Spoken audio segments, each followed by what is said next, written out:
Genesis 42. Joseph's brothers go to Egypt.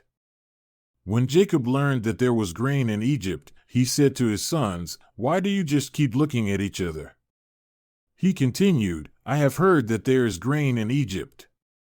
Go down there and buy some for us, so that we may live and not die." Then 10 of Joseph's brothers went down to buy grain from Egypt. But Jacob did not send Benjamin, Joseph's brother, with the others, because he was afraid that harm might come to him. So Israel's sons were among those who went to buy grain, for there was famine in the land of Canaan also. Now Joseph was the governor of the land, the person who sold grain to all its people. So when Joseph's brothers arrived, they bowed down to him with their faces to the ground. As soon as Joseph saw his brothers, he recognized them, but he pretended to be a stranger and spoke harshly to them. "Where do you come from?" he asked.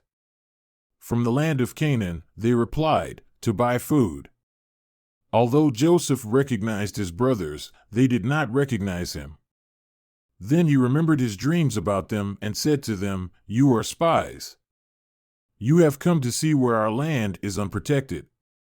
"No, my lord," they answered. "Your servants have come to buy food. We are all the sons of one man. Your servants are honest men, not spies." "No," he said to them.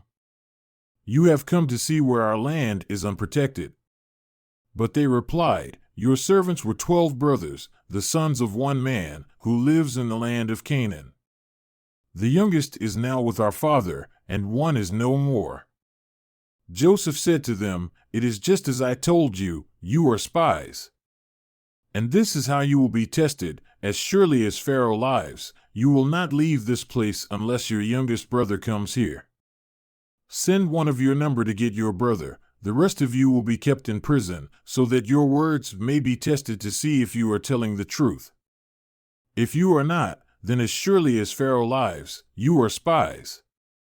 And he put them all in custody for 3 days.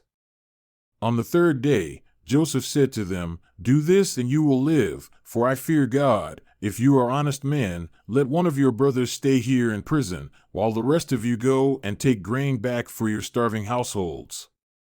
But you must bring your youngest brother to me, so that your words may be verified and that you may not die." This they proceeded to do. They said to one another, "Surely we are being punished because of our brother. We saw how distressed he was when he pleaded with us for his life, but we would not listen. That's why this distress has come on us." Reuben replied, "Didn't I tell you not to sin against the boy? But you wouldn't listen. Now we must give an accounting for his blood." They did not realize that Joseph could understand them, since he was using an interpreter. He turned away from them and began to weep, but then came back and spoke to them again.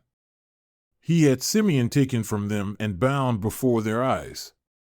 Joseph gave orders to fill their bags with grain, to put each man's silver back in his sack, and to give them provisions for their journey. After this was done for them, they loaded their grain on their donkeys and left. At the place where they stopped for the night, one of them opened his sack to get feed for his donkey, and he saw his silver in the mouth of his sack. "My silver has been returned," he said to his brothers. "Here it is in my sack." Their hearts sank and they turned to each other trembling and said, "What is this that God has done to us?"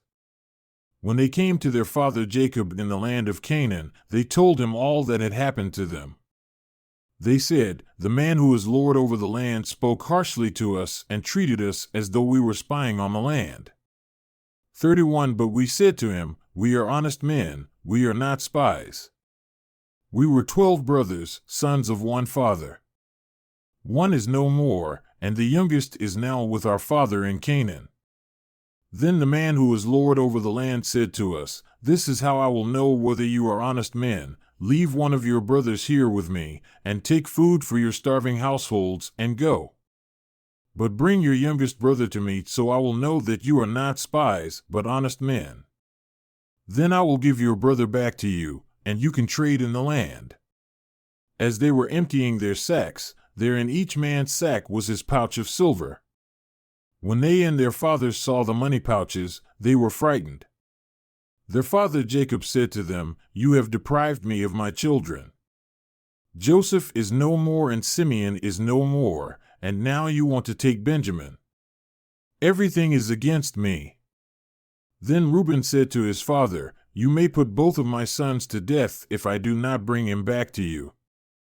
Entrust him to my care, and I will bring him back." But Jacob said, "My son will not go down there with you. His brother is dead, and he is the only one left. If harm comes to him on the journey you are taking, you will bring my gray head down to the grave in sorrow."